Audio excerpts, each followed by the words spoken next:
You spent thousands of hours in school, but there's a good chance nobody ever taught you how money actually works. Nobody taught you how to invest. Nobody taught you how taxes work. Nobody taught you how to build wealth.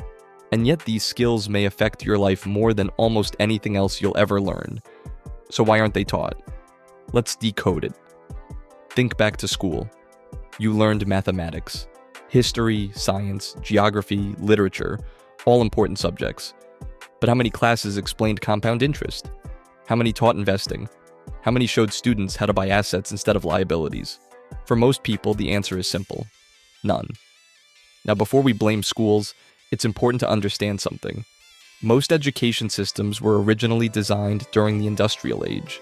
Their goal wasn't necessarily to create investors.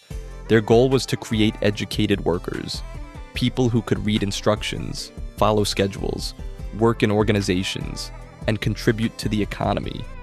That system worked extremely well for its time, but the world has changed, money has changed, opportunities have changed. Yet much of the educational structure remains surprisingly similar. Here's where things become interesting. The average person spends years learning how to earn money, but very little time learning how to keep it. Imagine two people.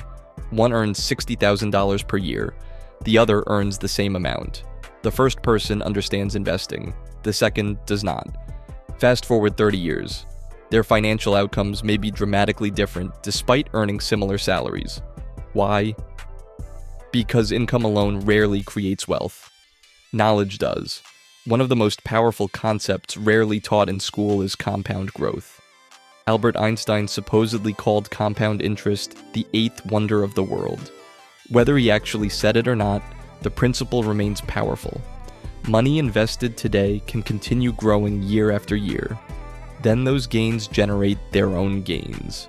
Over decades, the results can become extraordinary, yet millions of people discover this far too late. Another missing lesson is debt. Most people are taught that debt is dangerous, and sometimes it is. But wealthy individuals often understand something different. There is bad debt, and there is productive debt. One can destroy wealth, the other can help create it. Without financial education, many people never learn the difference.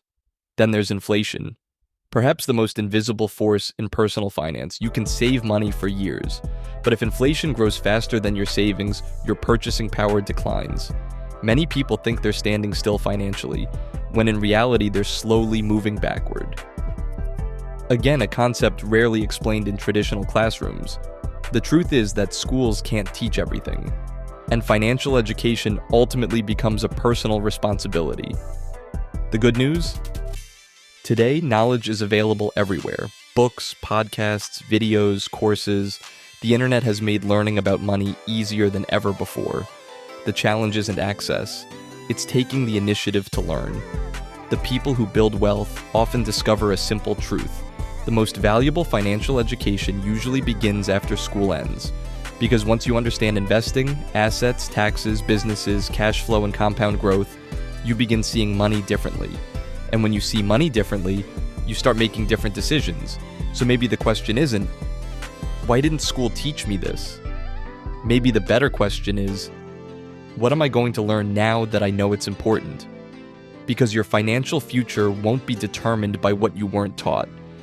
It will be determined by what you choose to learn next. If you enjoyed this video, subscribe to Money Decoded. Because money doesn't have to be complicated, it just needs to be decoded.